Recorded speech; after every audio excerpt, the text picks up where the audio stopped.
Hello everybody and welcome to Learn with Zenith Guru. My name is Pratyaksha Divedi and today we will be studying about class 8 history second chapter, that is from trade to territory. उसका part B, जो part A है वो हम already cover कर चुके हैं. उसमें हमने बैटल ऑफ पिलासी और उसके बाद नवाब सिराजुद्दौला, मीर कासिम और मीर जाफर, इन तीनों लोगों के बारे में पढ़ लिया था. अब हम उसके बाद कंटिन्यू करेंगे. Company officials become nawabs. ठीक. What did it mean to be nawabs? It meant of course that the company acquired more power and authority. ठीक है, अब कंपनी के जो ऑफिशियल्स थे उनको अथॉरिटी मिल गई थी और वो ज्यादा पावर एक्वायर कर रहे थे, ज्यादा अथॉरिटी उन्हें मिल रही थी. But it also meant something else. Each company servant began to have visions of living like nawabs. अब उन लोगों को आदत पड़ रही थी नवाबों की तरह रहने की, उतनी ज्यादा लग्जरीज में. Battle of Plassey के बाद the actual Nawabs of Bengal were forced to give land and vast sums of money as personal gifts. ठीक है, जबरदस्ती का गिफ्ट लेना ब्रिटिशर्स की पुरानी आदत थी. बैटल ऑफ पलासी में उन्होंने नवाबों को भी नहीं छोड़ा कि हमें जबरदस्ती गिफ्ट दो, लग्जरियस चीजें हमें गिफ्ट करो. Robert Clive himself amassed a fortune in India. He had come to Madras, now Chennai, from England in 1743 at the age of 18. When in 76 he left India, his Indian fortune was worth 4,01,102 euros. Euros में उन्होंने इतना कमा लिया था. Interestingly, when he was appointed governor of Bengal in 1764, he was asked to remove corruption in company administration. ये तो वही बात हो गई कि चोर को सिक्योरिटी गार्ड बना दो कि भैया, मतलब कोई सेंस बनता है इस बात का. चोर चोर ही रहेगा, अगर आप उसे सिक्योरिटी गार्ड बना दोगे वो तब भी चोरी करेगा. और रॉबर्ट क्लाइव, जिसकी यहां से यहां इतने सालों में इतनी इनकम इकट्ठा हो गई सिर्फ इंडिया के पैसों पे, उन्हें बोला कि भैया तुम करप्शन हटाओ. Irony. In 1772, by the British Parliament, he was asked to remove corruption in company administration, but he was himself cross-examined in 1772 by the British Parliament, which was suspicious of his vast wealth. Although he was acquitted, he committed suicide in 1774, क्योंकि British parliament को already बहुत ज्यादा उन पे शक हो गया था कि इतने कम टाइम में इतनी इनॉर्मस वेल्थ कहाँ से बन सकती है. And then he committed suicide. अब देखते हैं आगे.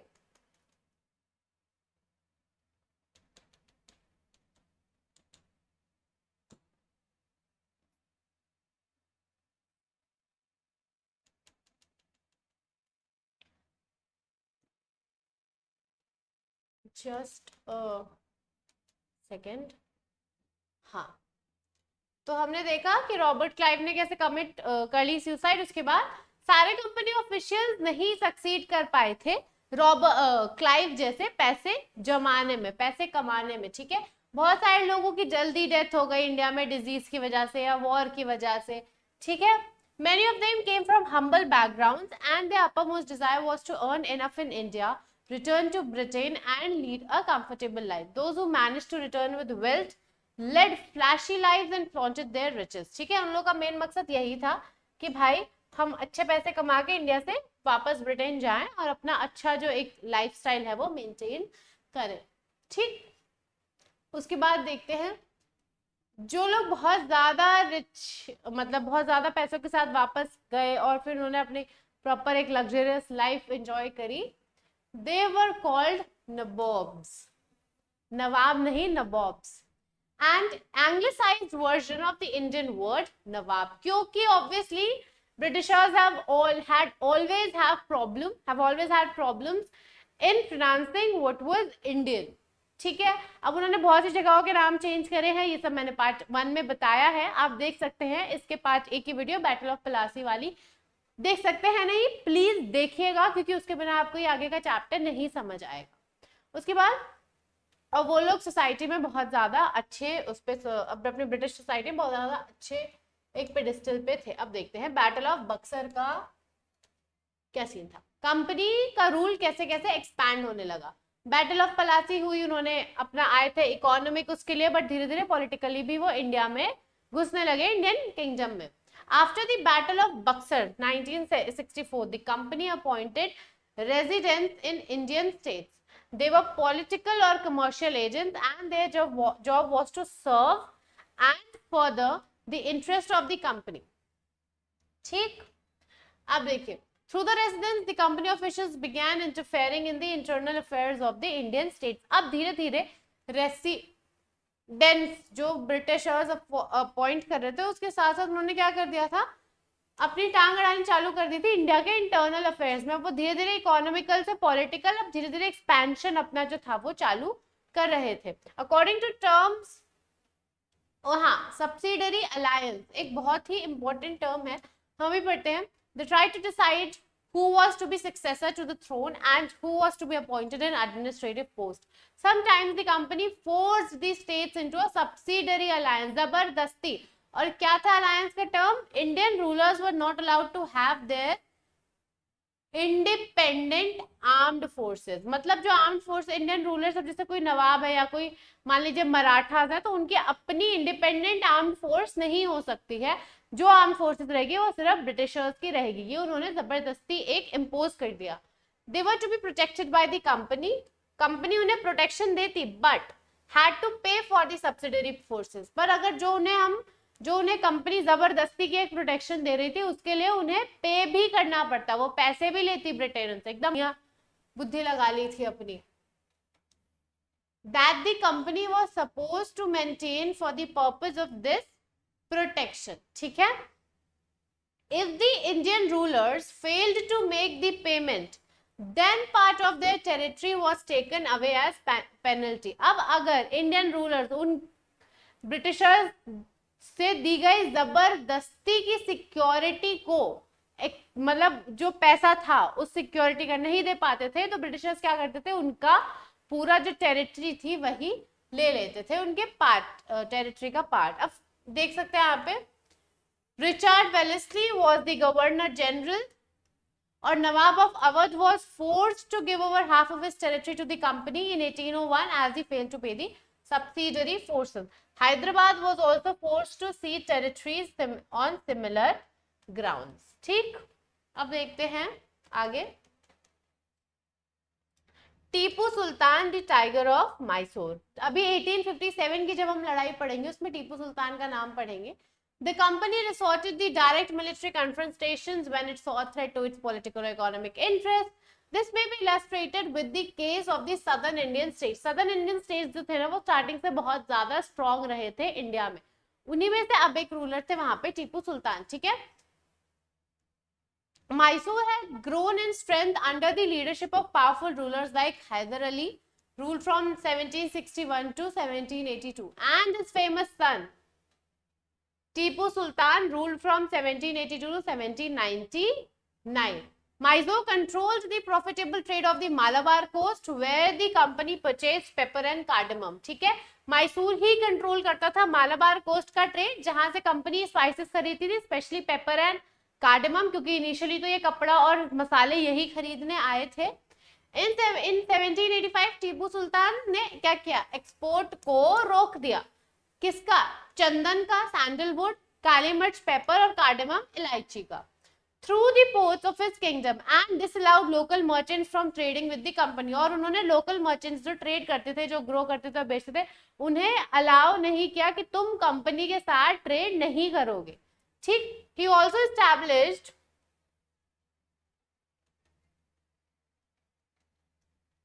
a close relationship with the French in India and modernized his army with their help. ठीक है, अब उन्होंने क्या किया, ब्रिटिशर्स का साथ छोड़ दिया, जो फ्रेंच थे ना इंडिया में उनके साथ अपनी एक क्लोज रिलेशनशिप बना ली, अच्छी रिलेशनशिप बना ली, और फ्रेंच की मदद से अपनी आर्मी को मॉडर्नाइज कर दिया। The British were furious. They saw Hyder and Tipu as ambitious, arrogant and dangerous rulers who had to be controlled and crushed. 4 wars were fought with Mysore. Britishers को क्या हुआ, ईगो हर्ट हो गया। अब उनको लग रहा था कि ये हमारी बात कैसे नहीं मान रहे हैं। 4 लड़ाइयां हुई मैसूर के साथ। Only in the last battle of Seringapatam, ठीक है, did the company ultimately win a victory. मतलब 3 लड़ाइयों में टीपू सुल्तान जीते थे और लास्ट बैटल में टीपू सुल्तान की हार हुई थी। टीपू सुल्तान को मार दिया गया था, मतलब वो मर गए थे, शहीद हो गए थे देखा जाए अपने कैपिटल को प्रोटेक्ट करते हुए। Mysore was placed under the former ruling dynasty of the Vodiyars and a subsidiary alliance was imposed on the state.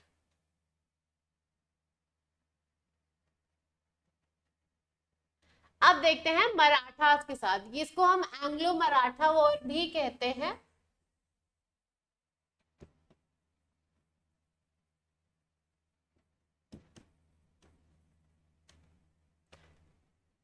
Late 18th century में क्या हुआ, company also sought to curb and eventually destroy Maratha.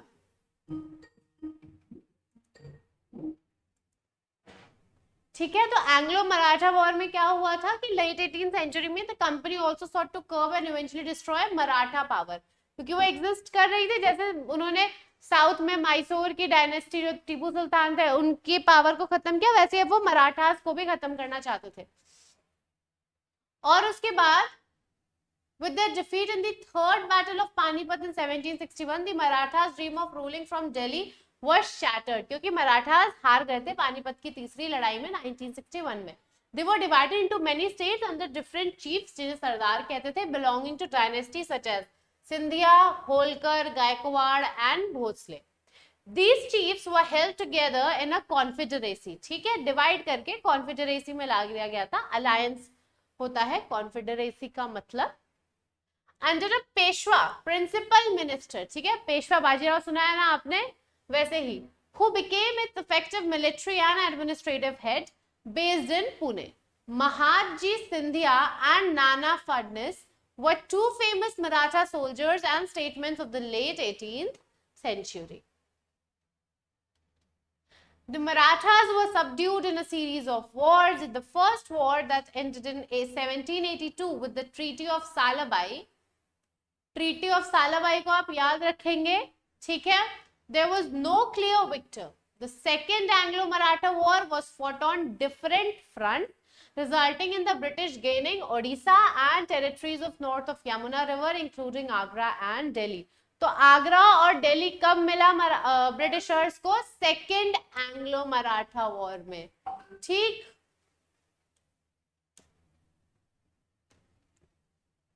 उसके बाद third Anglo Maratha war में 1817 to 19 उन्होंने Maratha power को खत्म कर दिया।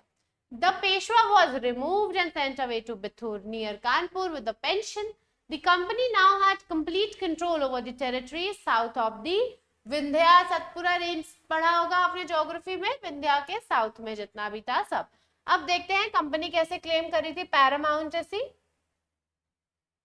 क्लियर था ऊपर से कि अर्ली 19th सेंचुरी कंपनी ने एक अग्रेसिव पॉलिसी अप्लाई करी थी टेरिटोरियल एक्सपेंशन। सबसे पहले इन्होंने battle of Plassey, battle of Buxar में बंगाल और उनके नवाब पे कैप्चर करना स्टार्ट किया। उसके बाद मैसूर में टिप्पू सुल्तान को हरा के, उसके बाद ये पानीपत की लड़ाई और एंग्लो मराठा वॉर में इन्होंने मराठा जो थे उनकी पावर को क्रश कर दिया। ठीक, तो ये तो क्लियर हो जाता है कि 18th सेंचुरी और 19th सेंचुरी में ब्रिटिशर्स ने बहुत ही ज्यादा अग्रेसिव पॉलिसी जो थी एक्सपेंशन की, टेरिटोरियल एक्सपेंशन की, उसे अडॉप्ट कर लिया था अंडर लॉर्ड हेस्टिंग्स। ठीक है, ये नेम्स आपको याद रखते हैं। अंडर लॉर्ड हेस्टिंग्स जो कि उस टाइम के क्या थे, गवर्नर जनरल थे। A new policy of paramountcy was initiated. ठीक है, अब क्या थी नई पॉलिसी, कंपनी क्लेम करने लगी थी अथॉरिटी वाज पैरामाउंट और सुप्रीम, की कंपनी जो है वो सबसे ऊपर है। ठीक, और उसके नीचे बाकी पूरा इंडिया और उसकी पावर्स हैं और सारे आपके क्या है, प्रोविंसेस है। ठीक है, ये सारी चीजें जो कंपनी थी वो क्लेम करने लगी थी। अब देखते हैं, in order to protect its interest it was justified in annexing or threatening to annex any Indian kingdom. This view continued to guide later British policies as well. अब इन लोगों का एकदम मतलब इनको चस्का लग गया था एक्सपैंड करते करते। अब इन्हें था कि हमें पूरे इंडिया पे अपना कब्जा करना है, सब में सबके मन में अपना डर बनाना है और एनेक्सेशन की पॉलिसी चालू रखनी है। अब ऐसा नहीं है कि इनके लिए बहुत इजी एकदम केक वॉक था कि निकल गए और एक्सपैंड करते चले गए, सब नहीं, इनको भी टफ फाइट दी थी इंडियंस ने, जिसमें सबसे पहले नाम आना चाहिए। देखिए, for example when the British tried to annex the small state in Kittur in Karnataka today, Rani Chennamma took to arms and led an anti-British resistance movement. ठीक है, जब इन्होंने कर्नाटका में कितूर है जो स्मॉल एक स्टेट था उस पे कैप्चर करना चाहा, तो वहां की जो क्वीन थी उन्होंने पूरी पूरी एक आर्मी लीड करी in opposition to the Britishers. फिर ब्रिटिशर्स ने उन्हें अरेस्ट कर लिया 1824 में और उनकी डेथ हो गई प्रिजन में ही। But Rayanna, a poor chowkidar of Sangolli in Kittur, carried on the resistance. अब आप देख रहे हैं कि किस तरह से even people from the smallest of the economical background अपनी तरफ से बेस्ट दे रहे थे कि भले हमारी क्वीन की डेथ हो गई है but I will lead the further mutiny. ठीक, with popular support he destroyed many British camps and records. He was caught and hanged by the British in 1830. You will read more about several cases of resistance later in the book. अब आगे देखते हैं, late 1830s में क्या हुआ, east India company became worried about Russia. अब उसने क्यों वरिड हुई, उन्होंने इमेजिन कर लिया कि रशिया हो सकता है कि एक्सपैंड करे अक्रॉस एशिया ऑल्सो और इंडिया में भी एंटर करे नॉर्थ वेस्ट से। इस डर से ब्रिटिश चाहते थे कि वो पूरे नॉर्थ वेस्ट पे भी अब अपना कंट्रोल बना ले, ठीक है, ताकि रशिया को वो आने ही ना दे। इस फियर की वजह से हाँ, तो उन्होंने बहुत ज्यादा ऐसे प्रोलॉन्ग्ड वॉर लड़ी, ठीक है, अफगानिस्तान से बिटवीन 1838 एंड 1832, क्योंकि इंडिया के नॉर्थ वेस्ट में अफगानिस्तान आता है। ठीक, and established indirect company rule there. Sindh को उन्होंने ले लिया 1843 में और अगला कौन था लाइन में, पंजाब। ठीक है, बट वहां पे कौन थे, Maharaja Ranjit Singh held back the company. उन्होंने बहुत मतलब एकदम लड़ाई लड़ी और एकदम पंजाब को बचाने की कोशिश करी ब्रिटिशर्स से। After his death in 1839, two prolonged wars were fought with the Sikh kingdom, और इसको हम एंग्लो सिख वॉर कहते हैं। और उसके बाद फाइनली 1849 में पंजाब को एनेक्स कर लिया ब्रिटिशर्स ने। ठीक है, 3 लड़ाइयों के बाद, same like Anglo Maratha war. अब देखते हैं कि डॉक्ट्राइन ऑफ लैप्स क्या था। ये बहुत ही ज्यादा इंपॉर्टेंट है, प्लीज इसे ध्यान से समझिएगा और अपने नोट्स बनाइए। फाइनल वेव ऑफ एनेक्सेशन अकर हुई कब, जब लॉर्ड डेलहाउसी, जो कि उस टाइम के गवर्नर जनरल थे, उन्होंने पॉलिसी ला दी डॉक्ट्राइन ऑफ लैप्स की। ठीक है, ये लास्ट था, जैसे बैटल ऑफ प्लासी एक वो था कि हाँ भाई अब ब्रिटिश गवर्नमेंट स्टार्ट हो गई है, मतलब पहला कदम ब्रिटिश गवर्नमेंट ने पॉलिटिकली इंडिया में रख दिया है, वैसे ही ये था लास्ट ऑफ एनेक्सेशन। अब ये देखना आप कैसे एक्सपैंड करते चले जाएंगे। The doctrine declared कि अगर किसी इंडियन रूलर की डेथ हो गई है और उनका कोई बेटा नहीं है, ठीक है, मतलब उनके राज को जो राजपाट होता है उसे आगे बढ़ाने वाला कोई बेटा नहीं है, कोई वंश जिसे हम टिपिकल लैंग्वेज में कहते हैं वो नहीं है, तो his kingdom would lapse, मतलब दैट इज वो ऑटोमेटिकली कंपनी की टेरिटरी हो जाएगी। बेटा ही होना चाहिए, मेल एयर। ठीक है, एयर AIR नहीं, HEIR, इसमें H जो है वो साइलेंट होता है। One kingdom after another was annexed simply by applying this doctrine। ठीक है, एक के बाद एक वो एक एक किंगडम ऐसे आपके एनेक्स करते चले गए, सिर्फ डॉक्ट्राइन ऑफ लैप्स को इम्प्लीमेंट करके कि भाई तुम्हारा तो कोई बेटा नहीं है, तुम्हारा कौन संभालेगा, अब ये कंपनी की टेरिटरी हो गई। ठीक, एग्जाम्पल में सतारा, संबलपुर, उदयपुर, नागपुर एंड झांसी। 1856 में क्या हुआ, कंपनी ने अवध के ऊपर भी टेक ओवर कर लिया। This is time British had an added argument, जिसमें उन्होंने कहा कि they said that they were obliged by duty to take over Awadh in order to free the people from misgovernment। Britishers देना, मैं आपको एक बात बताऊं, हमेशा से इंडियंस के मन में क्या डालना चालू कर दिया था, इंफीरियोरिटी कॉम्प्लेक्स। ठीक है, कि हम सुपीरियर हैं और तुम इंफीरियर हो, तुम्हें गवर्न करना नहीं आता, तुम्हारा एडमिनिस्ट्रेशन स्ट्रांग नहीं है, तुम्हारी इकोनॉमी तुम्हें मैनेज करना नहीं आता, तुम्हें इतनी सेंस नहीं है। जबकि वो ये भूल गए थे कि चाहे वो अर्थशास्त्र हो, चाहे वो सुश्रुत जी की संहिता हो, चाहे वो आर्यभट्ट या फिर चाणक्य जी, इन लोगों के दिमाग हो, ये सारी चीजें इंडिया से आई हैं। डेसिमल से लेके, जीरो से लेके, चेस से लेके, ग्रेट मॉन्यूमेंट्स, आर्किटेक्चर, शिल्पकला, ये सब इंडिया से आ रहा है। बट ब्रिटिशर्स ने साइकोलॉजिकल गेम्स खेल के हम लोगों के मन में इंफीरियोरिटी कॉम्प्लेक्स डाल दिया था, और वैसे ही उन्होंने अब बोला कि अवध को एनेक्स करना उनकी मजबूरी है, क्योंकि वो लोगों को फ्री करना चाहते हैं किससे, मिस गवर्नमेंट से।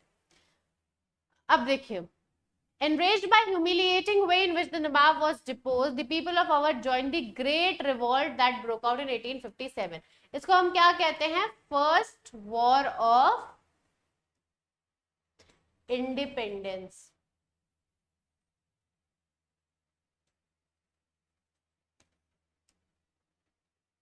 अब देखते हैं आगे।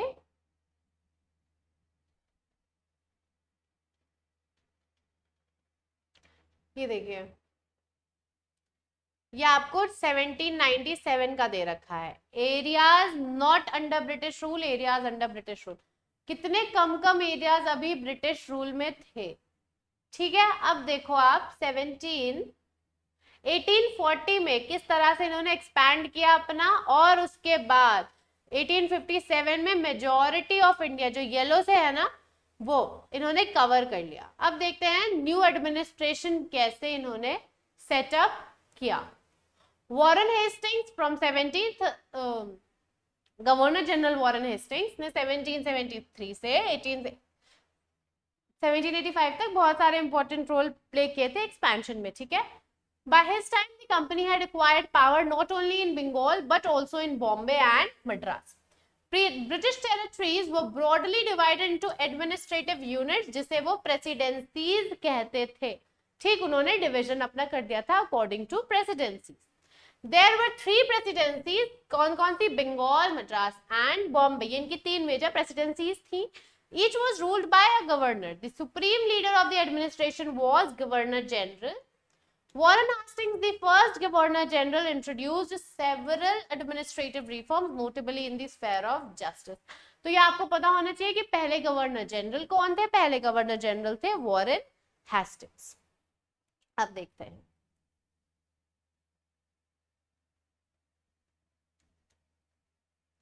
सेवनटीन 1772 में एक नया सिस्टम आया था जस्टिस का, ठीक है, जिसमें ईच डिस्ट्रिक्ट में 2 क्या होता है आपके कोर्ट होते हैं। एक क्रिमिनल कोर्ट होता है जिसे वो लोग कहते हैं फौजदारी अदालत, और एक सिविल कोर्ट होता है जिसे दीवानी अदालत कहते हैं। मौलवी और हिंदू पंडितों ने इंटरप्रेट किया था Indian laws for the European district collectors who presided over civil courts, ठीक है। तो जो क्रिमिनल कोर्ट थे वो स्टिल अंडर काजी और मुफ्ती जो थे, मुफ्ती, but under supervision of the collectors, ठीक।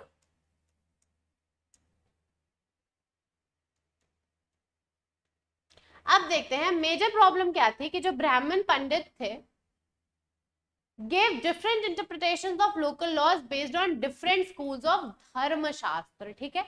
सबके अपने इंटरप्रिटेशंस हो गए थे धर्मशास्त्र के, तो वो डिफरेंट बातें कह रहे थे। To bring about uniformity in 1775, 11 pandit were asked to compile a digest on Hindu laws, क्योंकि सब कुछ ना कुछ कह रहे थे, इसीलिए 11 पंडितों को सिलेक्ट करके बोला था कि आप हिंदू लॉज पे एक डाइजेस्ट बनाओ। N.B. Hull had translated this digest into English. By 1778, a code of Muslim laws was also compiled for the benefit of European judges. और इसमें अंडर दी, ये बहुत इंपॉर्टेंट है आपका, रेगुलेटिंग एक्ट ऑफ 1773, एक नया सुप्रीम कोर्ट इस्टेब्लिश हुआ था, और ये पहला सुप्रीम कोर्ट था। While the Court of Appeal, the Sardar Nizamat Adalat, was also set up in Calcutta, ठीक है। तो रेगुलेटिंग एक्ट के अंडर सुप्रीम कोर्ट जो था वो एस्टैब्लिश हुआ था। The principal figure in an Indian district was the collector. As the title suggests, his main job was to collect revenue और टैक्स। उसके बाद उन्होंने बहुत सारे मतलब बनाए लॉज, जजेस, पुलिस ऑफिसर्स और दरोगास की हेल्प से his office, the collectorate, become the new center of power and patronage that steadily replaced previous holders of authority. अब ब्रिटिशर्स ने कलेक्टर्स को ही बना दिया था जो रेवेन्यू कलेक्ट करते थे, और वो मतलब टॉप मोस्ट अथॉरिटी हो गए थे और कोई नहीं था। अब देखते हैं कंपनी की आर्मी, ठीक है। Colonial rule in India brought some new ideas of administration and reform, but its power rested on its military strength, ठीक है। colonial rule जो था वो बहुत सारे reforms और changes भी लाया था, और mostly वो उनकी military strength पे डिपेंड करते थे। जो मुगल आर्मी थी वो मेनली थी कैवलरी की, ठीक है, sowar, trained soldiers on horse backs, and infantry जो कि आपके वैसे सोल्जर्स थे।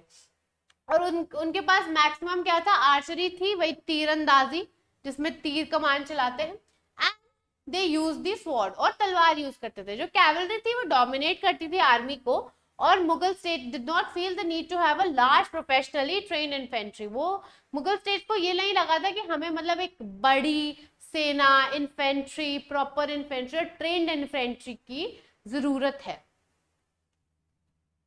ठीक, the rural areas had a large number of armed peasants and local zamindars often supplied the Mughals with पैदल soldiers, जो कि पैदल चलते थे पैरों से। A change occurred in the 18th century जब Mughal successors states like Awadh and Benares started recruiting, वो क्या करने लगे, recruit करने लगे peasants को into armies and training them on as professional soldiers। ठीक है, अवध और बनारस की उन्हें ट्रेन करने लगे प्रोफेशनल सोल्जर्स की तरह। उसके बाद ईस्ट इंडिया कंपनी ने अडॉप्ट किया the same method when it began recruitment for its own army which came to be known as the sepoy army from the Indian word sipahi meaning soldiers. ठीक है, तो फिर ब्रिटिश जो east India company थी उन्होंने भी same आपका imply कर लिया कि हम भी सेम तरह का वो करेंगे, एक रिक्रूटमेंट। वॉरफेयर टेक्नोलॉजी बदल गई 1820s तक। Cavalry requirements of the company army decline, cavalry requirement बहुत ज्यादा कम हो गई थी क्योंकि British empire was fighting in Burma, Afghanistan and Egypt where soldiers were armed with muskets and matchlocks, इसीलिए कैवलरी रिक्वायरमेंट कम हो गई थी क्योंकि वो बर्मा, जो कि अब म्यांमार है, अफगानिस्तान और इजिप्ट में लड़ रहे थे। The soldiers of the company's army had to keep pace with changing military requirements and its infantry regiments now became more important। अब क्या हुआ, धीरे धीरे इवॉल्व हो रही थी ना टेक्नोलॉजी, इन्फेंट्री भी, आर्टिलरीज भी, तो उसके साथ साथ सोल्जर्स को भी इवॉल्व होना पड़ रहा था और एडवांस होना पड़ रहा था अपने टैक्टिक्स में। अर्ली 19th सेंचुरी में British began to develop military uniform military culture. ठीक है, इसमें क्या होता था कि जो सोल्जर्स थे उनको सब्जेक्ट किया जाता है यूरोपियन स्टाइल ट्रेनिंग में। ठीक है, उनकी ड्रिल होने लगी, उन्हें डिसिप्लिन रखने लगा, regulate their life far more than before. Often this created problems क्योंकि कास्ट और कम्युनिटी फीलिंग्स को इग्नोर कर दिया जाता था इन building a force of professional soldiers. But India में कास्ट सिस्टम और कम्युनिटी, जो ये कम्युनलिज्म था वो थोड़ा डीपली रूटेड था, तो दिक्कत हो रही थी सबको एक साथ मिलजुल के ऐसे प्रॉपर टैक्टिक्स करने में। अब caste system, higher caste, lower caste, आप कभी नहीं एक्सपेक्ट कर सकते थे उस टाइम पे। खैर अभी भी ऐसी प्रॉब्लम्स एग्जिस्ट करती है, बट उस टाइम पे तो बिल्कुल भी नहीं कि एक पंडित, जो कि मतलब एक ब्राह्मण पंडित और एक कोई शेड्यूल कास्ट कम्युनिटी का साथ में ट्रेनिंग करे, तो वो सारी प्रॉब्लम्स जो थी वो हो रही थी। But then Britishers only focused on the professional training of the soldiers. अब उसके बाद देखिए,